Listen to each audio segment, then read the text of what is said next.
I never thought I'd set foot in the Harrison building again. Yet here I stood, staring up at the gleaming 60-story tower that housed Harrison Global Industries, the company that had been my family's legacy for 3 generations, the company that had thrown me away like yesterday's trash. My name is Sophia Harrison, and 10 years ago, my own family kicked me out of the business I was born to inherit. The memories rushed back as I pushed through the revolving glass doors. I remembered running through these marble halls as a child, pretending I was already the CEO. Back then, my father would laugh, scoop me up in his arms, and tell me that one day, this would all be mine. What a lie that turned out to be. The security guard at the desk did a double take when he saw my ID. Ms. Harrison? I haven't seen you in 10 years, I finished for him, unable to keep the edge from my voice. I have a meeting with the board. He quickly buzzed me through, and I stepped into the private elevator that would take me to the top floor. As I watched the numbers climb, I thought about the last time I'd made this journey. I was 25 then, fresh out of my MBA, full of ideas about modernizing the company and taking it into the digital age. My father had just stepped down as CEO, and everyone assumed I would take his place. I was the eldest child after all, the one who'd studied business while my younger brother Oliver partied his way through college. The board meeting that day started like any other. I prepared a detailed presentation about my vision for the company's future, expanding into emerging markets, investing in sustainable technology, streamlining our supply chains. But I never got to show it. Instead, my father stood up and made an announcement that shattered my world. After careful consideration, he said, not even looking at me, the board has decided that Oliver will be taking over as CEO. The room spun. Oliver? My brother, who could barely handle his own checking account, who had never shown any interest in the business beyond using it to fund his lavish lifestyle. This can't be right, I said, my voice shaking. I'm the one who's been preparing for this my whole life. I have plans, strategies. Plans? Oliver smirked from across the table. You mean those ridiculous ideas about changing everything? This company doesn't need change, Sophia. It needs steady leadership. Oliver understands tradition, my father added. He'll maintain the Harrison way of doing things. I looked around the table at the board members, people I'd known my entire life. Most avoided my eyes. A few nodded in agreement with my father. Only Uncle Marcus, my father's younger brother, showed any sign of disagreement, but even he remained silent. The Harrison way? I stood up, anger replacing shock. You mean the way that's losing us market share every year? The way that's making us irrelevant while our competitors innovate? That's enough. My father's fist hit the table. This decision is final. Oliver will be CEO. You can either accept a position under his leadership or what? I challenged. Or you can leave. The words hung in the air like a death sentence. I looked at Oliver, seeing the triumph in his eyes. He'd always been jealous of my relationship with the company, of how naturally business came to me while he struggled. Now he finally won.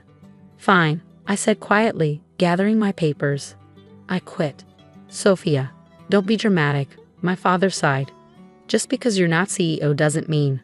No, you don't understand. I cut him off. I quit everything. The company, the family, all of it. I'm done. I walked out of that boardroom with my head held high, ignoring the whispers behind me. By the time I reached the lobby, security was already waiting with a box of my personal belongings. They'd planned this. They'd known I wouldn't accept their decision.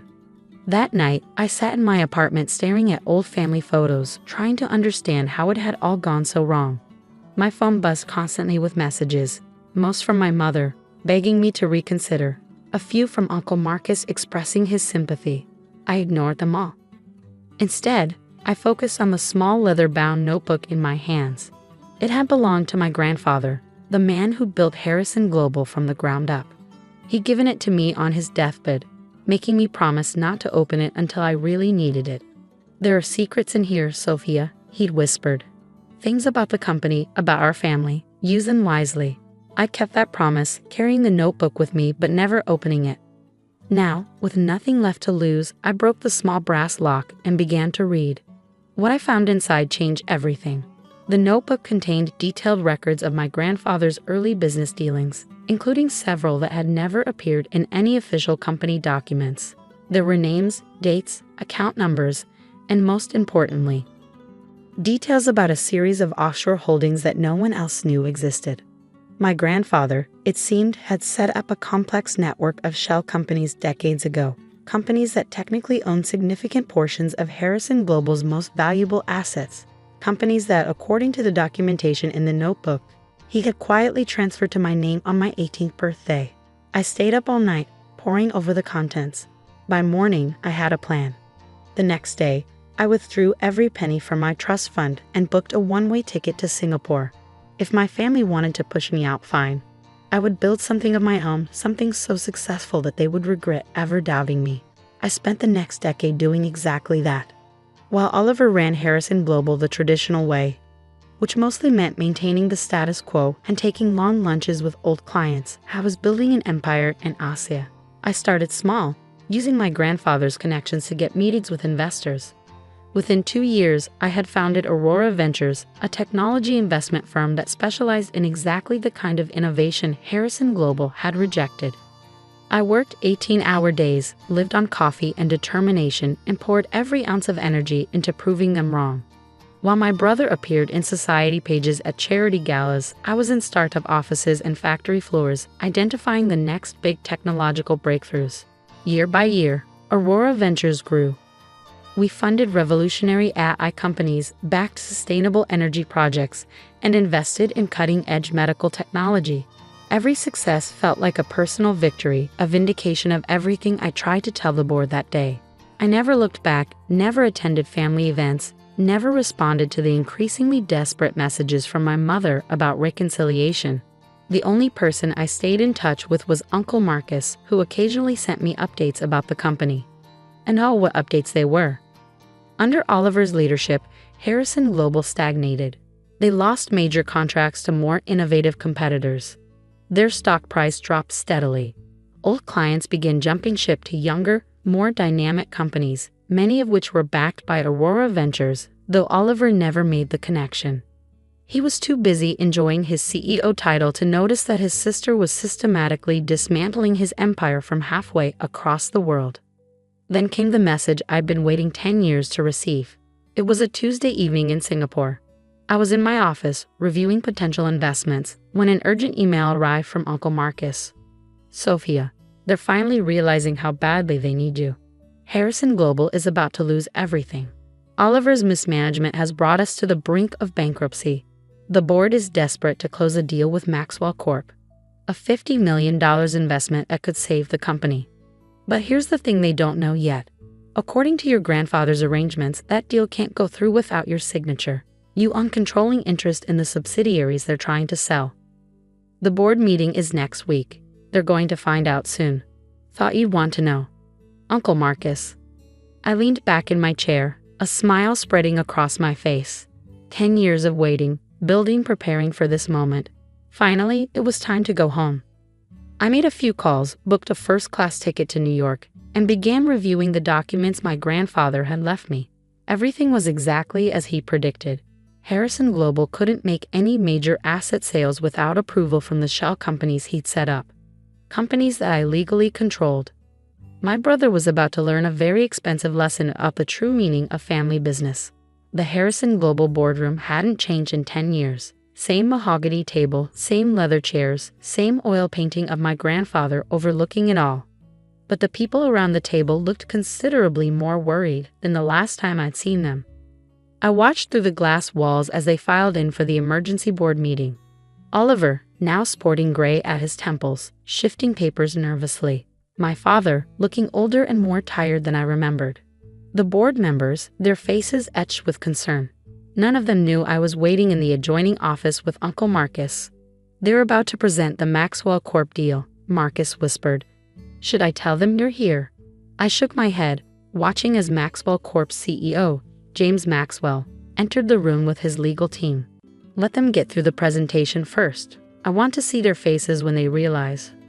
Oliver stood at the head of the table, trying to project confidence he clearly didn't feel. Ladies and gentlemen, thank you for coming on such short notice. As you know, Harrison Global has faced some challenges recently. I almost laughed at the understatement. Under Oliver's leadership, the company had lost 60% of its market value. Their stock was at an all-time low, their major clients were jumping ship, and their once sterling reputation was in tatters. But today, Oliver continued, we have an opportunity to turn everything around. Mr. Maxwell has graciously offered to invest $50 million in exchange for our Asian manufacturing subsidiaries and technology patents. James Maxwell nodded graciously. We believe these assets align perfectly with our expansion plans. My father cleared his throat. The board has reviewed the terms, and we recommend moving forward immediately. If everyone's in agreement, we can sign today. That was my cue. I pushed open the boardroom door, my heels clicking sharply against the marble floor. I'm afraid that won't be possible. The reaction was immediate. Oliver's face went white. My father half rose from his chair, then sank back down. Board members exchanged panicked glances. Sophia, Oliver's voice cracked. What are you doing here? I smiled, placing my briefcase on the table. Protecting my interests. Did you really think you could sell those subsidiaries without my approval? James Maxwell looked between us, confusion evident. I'm sorry, who is this? Sophia Harrison, I said, extending my hand. The actual owner of the assets you're trying to buy. That's ridiculous, Oliver sputtered. I'm the CEO. Those subsidiaries belong to Harrison Global. I pulled a stack of documents from my briefcase. Actually, they belong to Pacific Crown Holdings, Summit Enterprises, and Aurora Development Corporation. 3 companies that grandfather set up 30 years ago. Companies that I've legally controlled since I turned 18. The blood draining from my father's face as he recognized the names. Those were James' private holdings. He told me he'd dissolved them decades ago. He lied, I said simply. He knew exactly what would happen to the company if Oliver took over, so he made sure I had the power to protect his legacy when the time came. I distributed copies of the ownership documents. The board members pored over them, their expressions shifting from disbelief to shock as they realized the truth. This can't be legal, Oliver stammered. I assure you it is, I replied. My lawyers have verified everything. You need my signature to sell those assets, and I'm not signing. James Maxwell leaned forward, suddenly more interested. Ms. Harrison, perhaps we should discuss this privately. No need. I cut him off. I'm not here to negotiate. I'm here to make an announcement. I turned to address the board. Harrison Global is failing because it refused to change. While Oliver was maintaining tradition, the world moved on. But I've spent the last decade building something better. I pulled up Aurora Ventures' financial reports on the boardroom screen. My company now manages over $10 billion in technology investments. We're pioneering the innovations that Harrison Global rejected, the same innovations your clients are now demanding. The board members stared at the numbers in stunned silence. Even Oliver seemed temporarily speechless. So here's what's going to happen, I continued. Aurora Ventures will buy controlling interest in Harrison Global. We'll modernize its operations, expand its technology division, and restore its reputation. The company will survive, but under my leadership, not Oliver's. You can't do this, my father finally found his voice. The board would never. The board doesn't have a choice, I interrupted. Check your stock prices. While you've been in this meeting, Aurora Ventures has been buying shares on the open market. We already own 30%.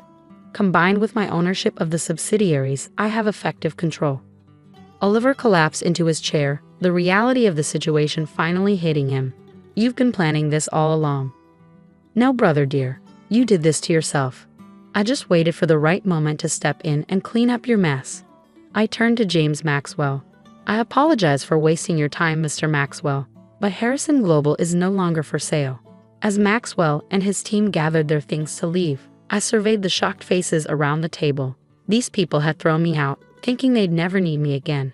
Now their futures rested in my hands. The official announcement goes out tomorrow, I said. Oliver, you'll announce your resignation, citing personal reasons. Father, you'll retire from the board.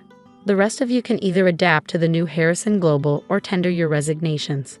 And if we refuse? Oliver challenged, but his voice lacked conviction. I smiled. Then I'll sell my subsidiaries to your competitors, piece by piece, until there's nothing left of this company but an empty building and some letterhead. Your choice. One by one, they nodded. Even my father, though it clearly pained him, gave a slight nod of acceptance. As they filed out of the boardroom, Uncle Marcus caught my eye and smiled.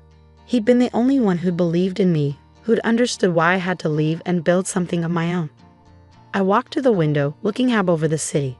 The same view I'd dreamed about as a child, now finally mine, not because of birthright or tradition, but because I'd earned it. My phone buzzed with a text from my assistant in Singapore. Stock price already up 25% on takeover rumors. Investors excited about the merger. I smiled, remembering all those nights I'd worked while Oliver attended parties, all the deals I'd closed while he played golf with old clients. Every sacrifice, every lonely moment, every setback had led to this. The last person to leave the boardroom was my father. He paused at the door, looking older and smaller than I remembered. "Your grandfather," he said quietly, "he always said you were the one." I should have listened. "Yes," I replied, not turning from the window. "You should have." The door closed behind him with a soft click. I was alone in the boardroom where 10 years ago, they tried to end my career. Now I stood here as the owner of $2 billion companies, proof that sometimes the best revenge isn't just success. It's success they can't ignore. I picked up my grandfather's notebook from my briefcase, running my fingers over its worn leather cover. "Thank you," I whispered to his portrait on the wall.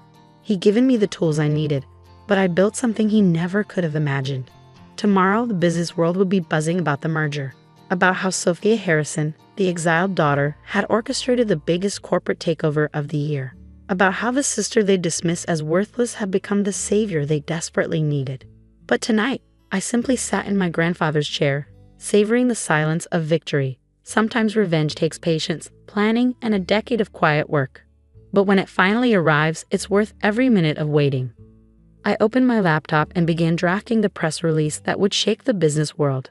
Harrison Global announces merger with Aurora Ventures. Sophia Harrison returns as CEO. The headline would shock the business world, but not as much as what would follow. Under my leadership, Harrison Global would become everything I'd envisioned 10 years ago: innovative, dynamic, and firmly focused on the future. Oliver had wanted to maintain tradition. Instead, he triggered a revolution, and I was just getting started.